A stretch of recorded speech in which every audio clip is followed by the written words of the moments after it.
لوگوں، governor house کے اس دیوار کے اندر ایک اور دنیا ہے اور باہر ایک اور دنیا۔ پاکستان کے لوگوں کو پتہ نہیں ہے کہ ہمارے پاکستان کے گورنر ہاؤسز امریکی وائٹ ہاؤسز سے بڑے ہیں۔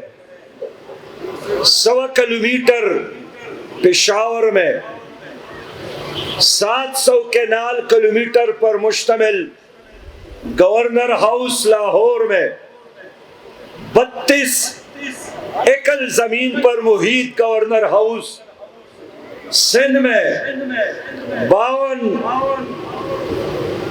ایکڑ زمین پر محیط آپ کے کوئٹہ میں۔ یہ انگریز کے یادگار ہے۔ جس طرح انگریز کا یہ یادگار ہے، اسی طرح 76 سال گزرنے کے باوجود انگریز کا نظام جو کی تو موجود ہے، اس کا قانون موجود ہے۔ آج ہم کیوں نکلے ہیں؟ میں کل رات تک لاہور گورنر ہاؤس پر دھرنے میں موجود تھا، اس سے 3 دن پہلے پشاور میں موجود تھا، اور آج کوئٹہ میں موجود ہوں، اور اس کے بعد سندھ جانا ہے۔ میں اس لیے اور میری جماعت میدان میں نکلی ہے کہ آج پاکستان کے 25 کروڑ عوام کے لیے گھر چلانا مشکل ہو گیا ہے، گھر میں چولہا جلانا مشکل ہو گیا ہے، بچوں کو پڑھانا مشکل ہو گیا ہے، بیمار والدین کا علاج کرانا مشکل ہو گیا ہے، 1 لیٹر تیل اپنے گاڑی میں ڈالنا مشکل ہو گیا ہے۔ کیسے آدمی گھر کا بل ادا کرے، بجلی کا بل ادا کرے، گیس کا بل ادا کرے، پانی کا بل ادا کرے، کہ جب پاکستان میں آٹا، چینی، چاول، چائے، دال ماش ایسے مہنگے ہو گئے ہیں کہ جس طرح یہ دال اور گنا اور چاول اور چائے پاکستان میں پیدا نہیں ہوتا، یہ چاند پر اگتا ہے، اور چاند سے لانے کے لیے ٹرانسپورٹیشن کے اخراجات شاید ہم برداشت کرتے ہیں۔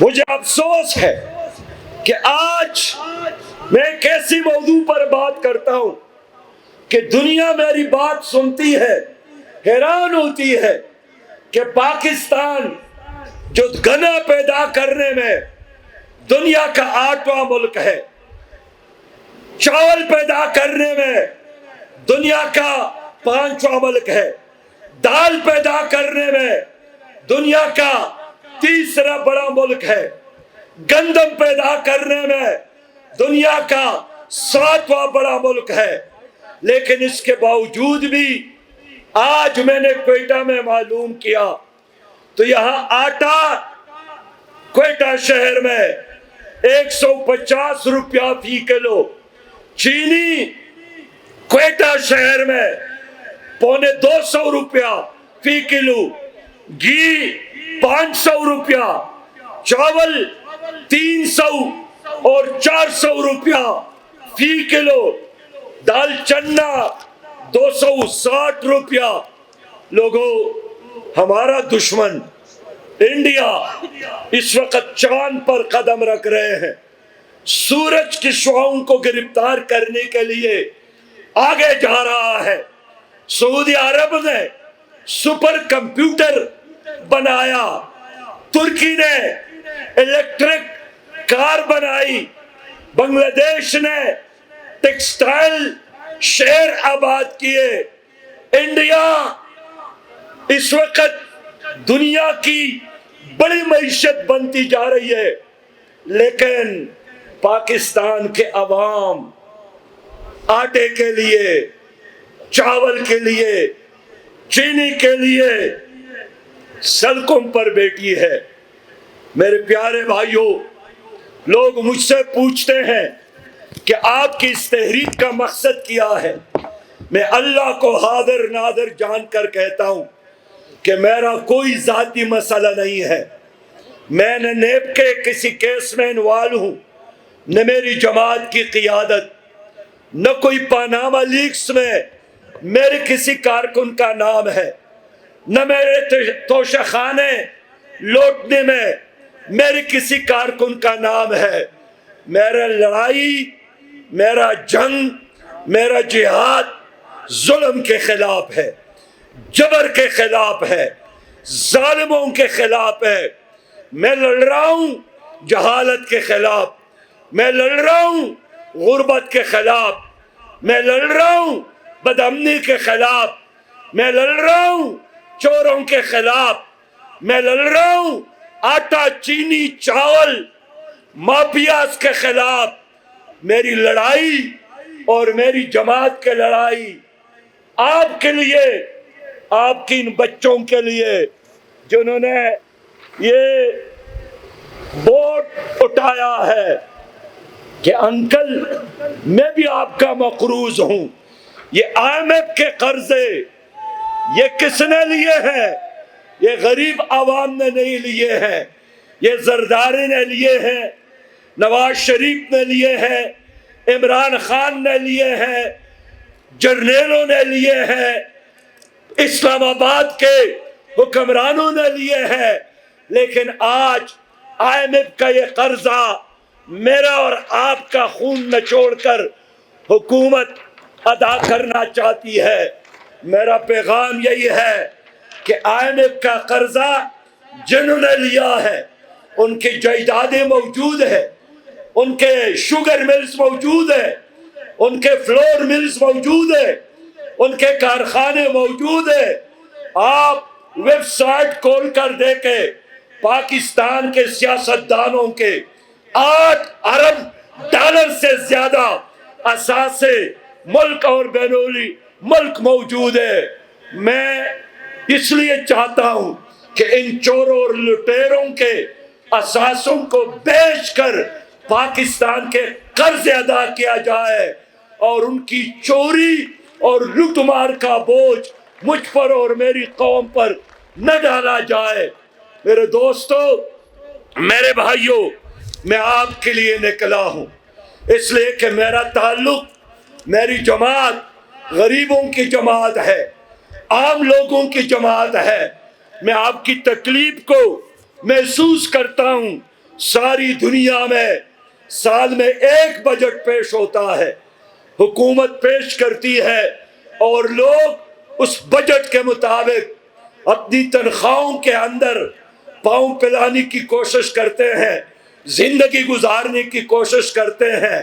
لیکن پاکستان دنیا کا واحد ملک ہے جہاں 365 دنوں میں 365 بجٹ حکومت پیش کرتی ہے۔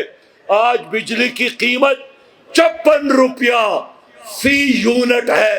میں پوچھنا چاہتا ہوں کہ جب پاکستان میں سولر انرجی موجود ہے جس سے 30 لاکھ میگا واٹ بجلی بن سکتی ہے، یہاں ونڈ انرجی کے امکانات جس سے 3 لاکھ میگا واٹ بجلی بن سکتی ہے، یہاں دریا موجود ہے ہائیڈل پاور جس سے 1 لاکھ میگا واٹ بجلی بن سکتی ہے، یہاں جوہری توانائی جس کے ذریعے لاکھوں میگا واٹ بجلی بن سکتی ہے۔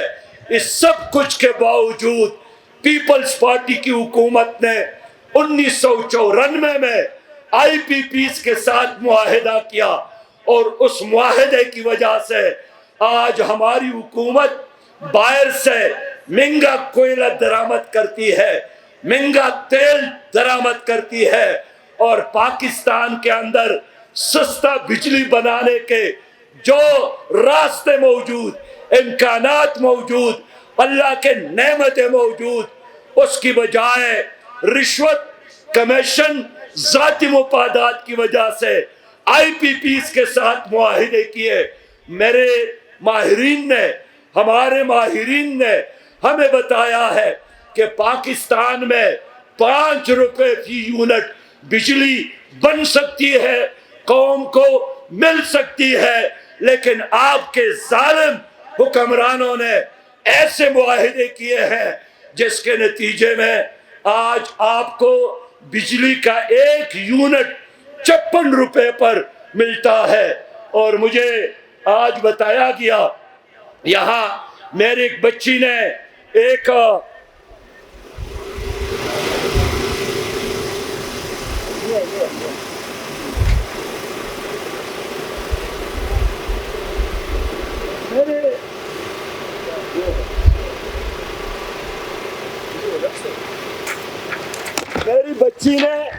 میری بچی نے یہ پلے کارڈ اٹھایا ہے جس پر لکھا ہے کہ ابو مجھے پیدل سکول کیوں لے جا رہے ہو.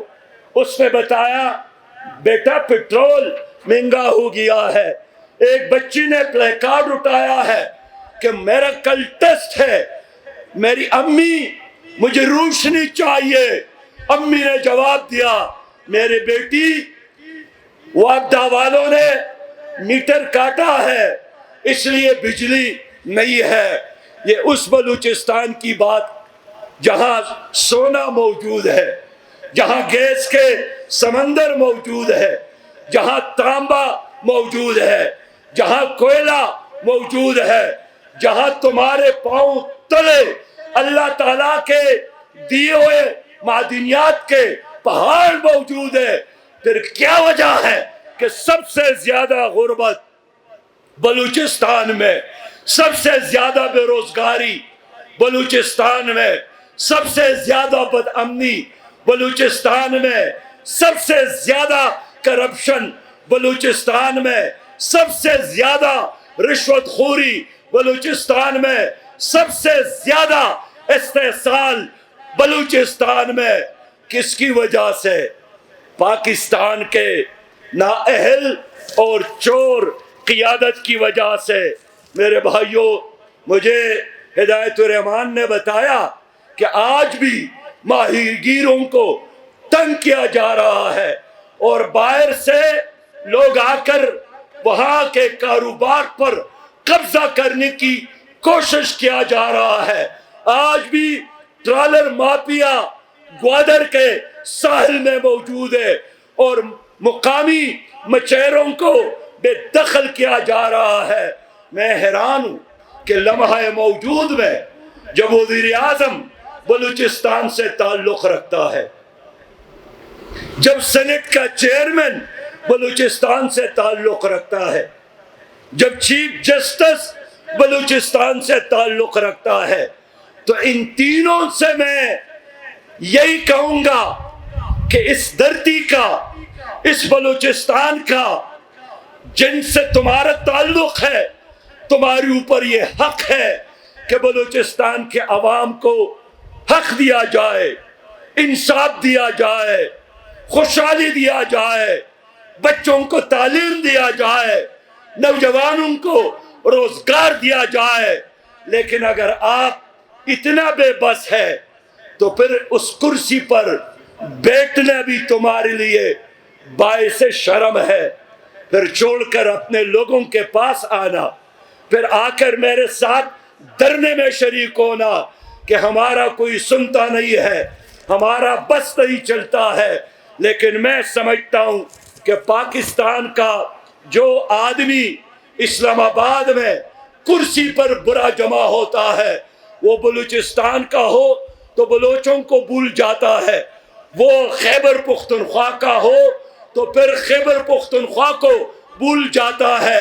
لیکن اب بلوچستان کے ساتھ ایک مناسب موقع ان کے ہاتھ آیا ہے کہ بلوچستان کے مسائل کو حل کیا جائے. میرے پیارے بھائیوں، جماعت اسلامی سمجھتی ہے کہ یہ جو مہنگائی ہے مصنوعی اور جعلی ہے، یہ جو بجلی کی قیمتوں میں اضافہ ہے ہم اس کو مسترد کرتے ہیں. میں کیسے مان لوں؟ میرے طرف اس طرف افغانستان ہے تو افغانستان میں بجلی سستی، اس طرف کوئٹہ سے اس طرف ایران ہے، وہاں تیل اور بجلی۔ میں بنگلہ دیش کی بات کرتا ہوں، وہاں بھی آٹا، چینی، چائے پاکستان سے سستا۔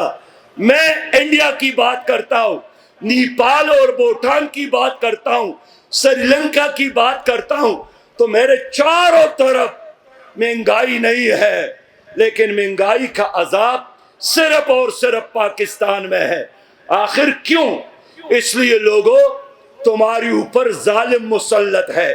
اب دیکھیے، ابھی حافظ نور علی نے کہا کہ یہاں جب ایک آدمی بجلی کا بل ادا نہیں کرتا ہے تو واپڈا والے آ کر اس کو جرمانہ کرتے ہیں، بچوں کے سامنے ان کے والد پر ڈنڈے برساتے ہیں، ان کا میٹر کاٹتا ہے۔ لیکن دوسرے طرف سینٹ میں یہ رپورٹ موجود ہے کہ تمہاری حکمرانوں نے 4 کروڑ 30 ارب 35 کروڑ روپیہ جو بینک ان سے قرضے لیے تھے اپنے آپ کو معاف کروائیں۔ تو جو 4 کروڑ کو ہڑپ کر سکتے ہیں، لیکن 200 روپے کا بل کوئی بلوچ اور پشتون ادا نہ کرے، اس کی بجلی ختم کی جاتی ہے، کاٹی جاتی ہے۔ میں آج یہاں اپنی قیادت کو کہتا ہوں کہ پاکستان میں جہاں بھی غریب کے میٹر کو کوئی ہاتھ لگائے، آگے بڑھے اور اس ہاتھ کو تھوڑے، اس میٹر کی حفاظت کرے، اس غریب کی حفاظت کرے۔ یہ غریب لوگ، یہ مظلوم لوگ، یہ مجبور لوگ، یہ لاوارث نہیں ہے۔ اگر عدالت اس کی دفاع نہیں کر سکتی تو پھر جماعت اسلامی مظلوموں کے حامی اس ملک میں موجود ہے، اور ہم دیکھتے ہیں کہ کون میرے غریب پاکستانی کو چیلتا ہے، اس کی عزت کے ساتھ کھیلتا ہے، ان کے بچوں کو محروم کرتا ہے۔ ان کو شرم آنا چاہیے۔ ہمارے ایک شہزادہ بلاول صاحب کہتے ہیں کہ لیول پلینگ فیلڈ ہونا چاہیے سیاسی جماعتوں کو۔ میں کہنا چاہتا ہوں بابا، میں یہی چاہتا ہوں کہ ہر پاکستانی کو، ہر غریب اور مزدور کو لیول پلینگ فیلڈ مل جائے، پڑھنے کے لیے، آگے بڑھنے کے لیے، ترقی کرنے کے لیے۔ مراعات صرف مراعات یافتہ طبقہ کے لیے، ہم ایسے نظام کو نہیں مانتے۔ آج ورلڈ بینک کی رپورٹ ہے کہ 17 ارب ڈالر پاکستان میں تمہارا اشرافیہ لے جاتی ہے اور کہا جاتی ہے 17 ارب ڈالر۔ یہ میری بات نہیں ہے، یہ ورلڈ بینک کی رپورٹ ہے۔ آپ کا وزیر اعظم 2 دن پہلے IMF کے سربراہ سے ملے تھے، اس نے بھی ان کو سمجھایا کہ IMF کا تو ایڈوائس یہی ہے کہ جاگیرداروں پر ٹیکس لگاؤ، سرمایہ داروں پر ٹیکس لگاؤ، لیکن پاکستان کی حکومت جا کر غریب کو نچوڑتی ہے، ان کے گلے کو دباتی ہے، ان کے کھوپڑیوں پر کوڑے برساتی ہے۔ جماعت اسلامی یہی کہتی ہے کہ اس ملک کو جن لوگوں نے لوٹا ہے، سب سے پہلے ان کی دولت ان کے پیٹ سے نکال کر قومی خزانے میں جمع کیا جائے، بعد میں کسی غریب سے ٹیکس وصول کیا جائے۔ میرے بھائیوں، میرے دوستوں، میں آج آپ کے پاس اس لیے آیا ہوں کہ تمہاری تقدیر تمہارے ہاتھ میں ہے۔ آپ لوگوں نے پاکستان میں 35 سال جرنیلوں کو دیکھا، ایوب خان کو، ضیاء الحق کو، پرویز مشرف کو، یحییٰ خان کو دیکھا، جنہوں نے ملک توڑا، جنہوں نے پاکستان کے عوام کے حقوق پر ڈاکے ڈالے، جنہوں نے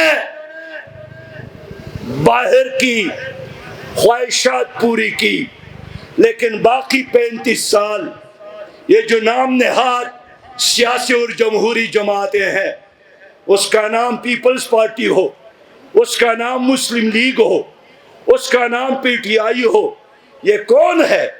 یہ بھی وہی اوڈیرے اور جاگیردار، یہ بھی وہی کرپ مافیا کے محافظ، یہ بھی وہی ہے جنہوں نے اسٹیبلشمنٹ کے گملوں میں پرورش پائی ہے۔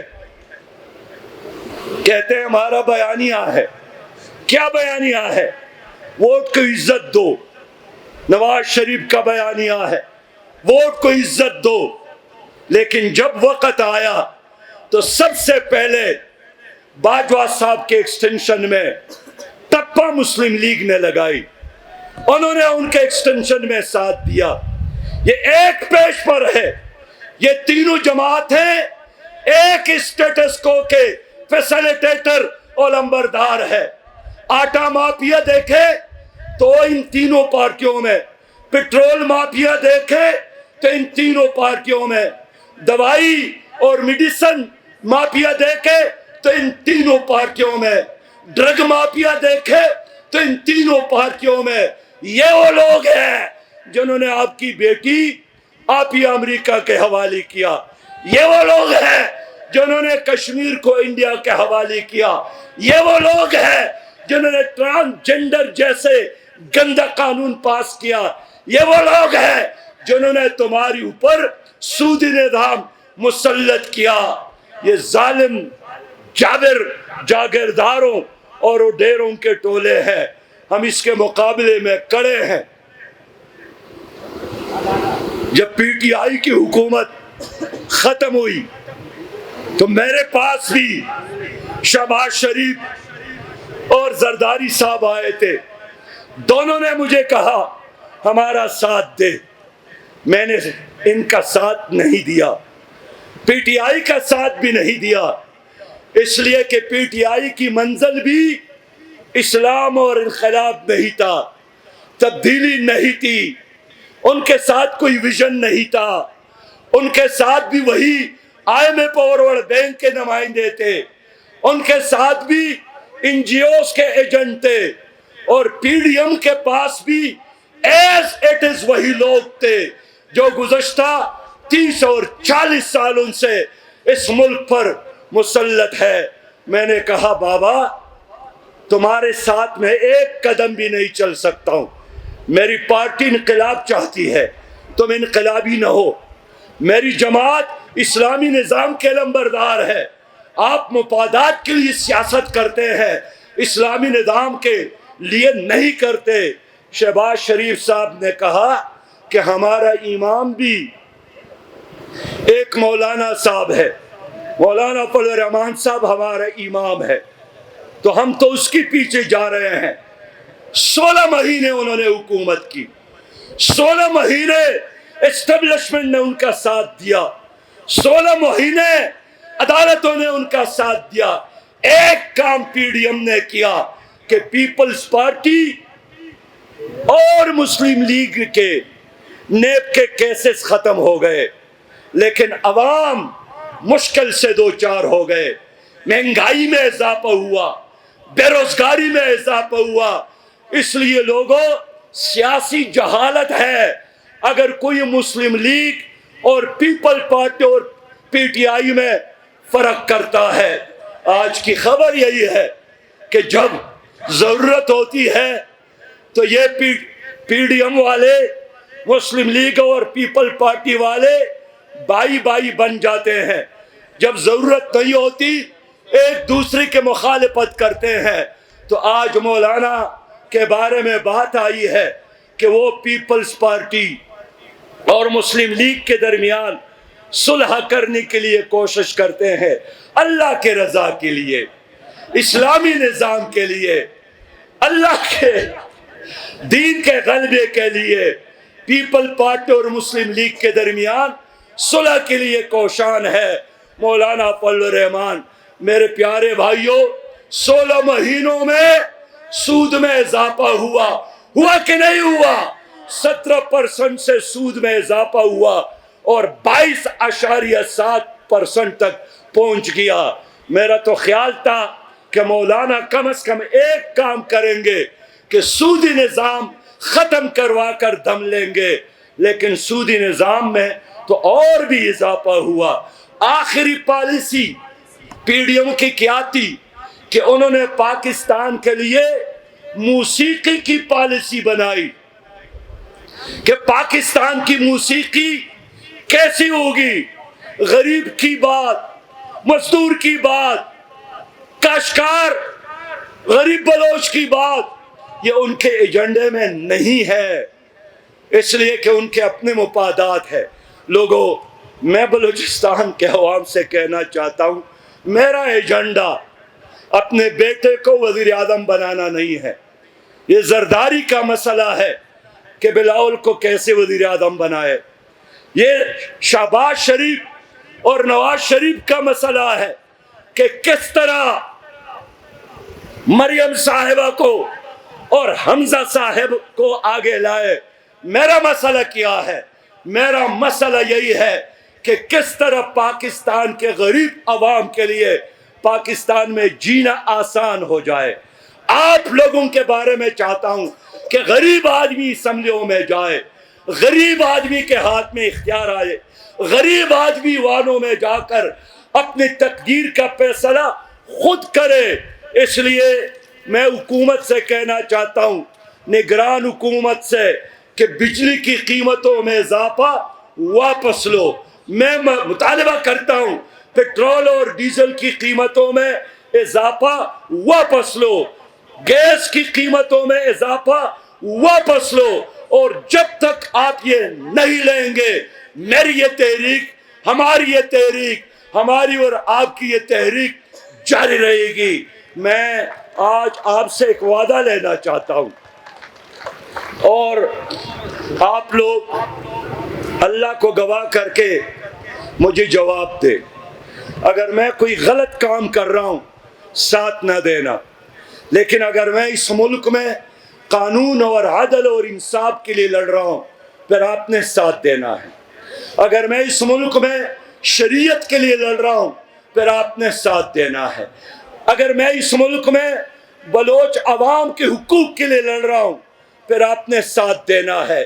تو لوگوں، میں پشاور بھی گیا، لاہور بھی گیا، آج ادھر ہوں، کراچی بھی جا رہا ہوں، ہر جگہ لوگوں نے مجھے یہ مینڈیٹ دیا ہے کہ اگر آپ نے ہمیں اسلام آباد کی طرف بلایا تو گاڑی نہ ہو، ہم پیدل آئیں گے لیکن آپ کی آواز پر لبیک کہیں گے۔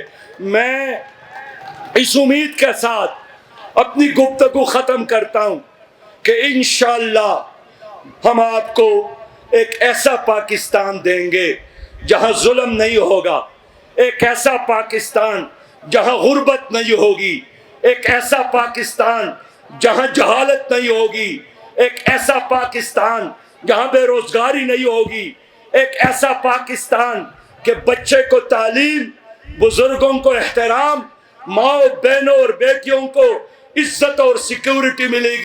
یہاں مسنگ پرسنز ہے، یہاں لوگ پانی کے لیے ترس رہے ہیں، تو گورنر صاحب، وزیر اعلیٰ صاحب، کور کمانڈر صاحب، آپ ان بڑے بنگلوں میں رہتے ہو لیکن تمہارے گھر میں جو بلب روشن ہے اس بلب کی روشنی میں بھی غریب عوام کا خون ہے، غریب عوام کا پسینہ ہے۔ تمہاری اوپر ہمارا یہ حق ہے کہ اس ملک میں ہم اور آپ برابر ہے، حقوق میں برابر ہے۔ آپ اپنے کو برہمن اور ہمیں شودر نہ سمجھے، آپ اپنے کو آقا اور ہمیں غلام نہ سمجھے، آپ اپنے آپ کو بھی اس ملک کا خادم سمجھیں گے، ہماری طرف سے عزت ملے گی۔ میں جج کی عزت کرتا ہوں لیکن اس جج کی جو مظلوم کو انصاف دے، میں جرنیلوں کی عزت کرتا ہوں لیکن اس جرنیل کی جو میری آئین اور میرے ملک کے نظریے کی عزت کرے۔ میں حکمرانوں کی عزت کروں گا لیکن وہ حکمران جو وقت کا عمر بن کر لوگوں کی خدمت کے لیے کمر بستہ ہو. اگر آپ یہ نہیں کریں گے تو تمہارے راستے تمہارے لیے اور میرا راستہ انقلاب کا راستہ، جدوجہد کا راستہ، جہاد کا راستہ، جہد مسلسل کا راستہ. اور میں امید رکھتا ہوں کہ اس جدوجہد میں مظلوم بلوچ عوام، پشتون عوام ہمارا ساتھ دیں گے. وآخر دعوانا ان الحمدللہ رب العالمین. اسلام زندہ باد، پاکستان پائندہ باد، اور بلوچستان بھی پائندہ باد. السلام علیکم ورحمۃ اللہ وبرکاتہ.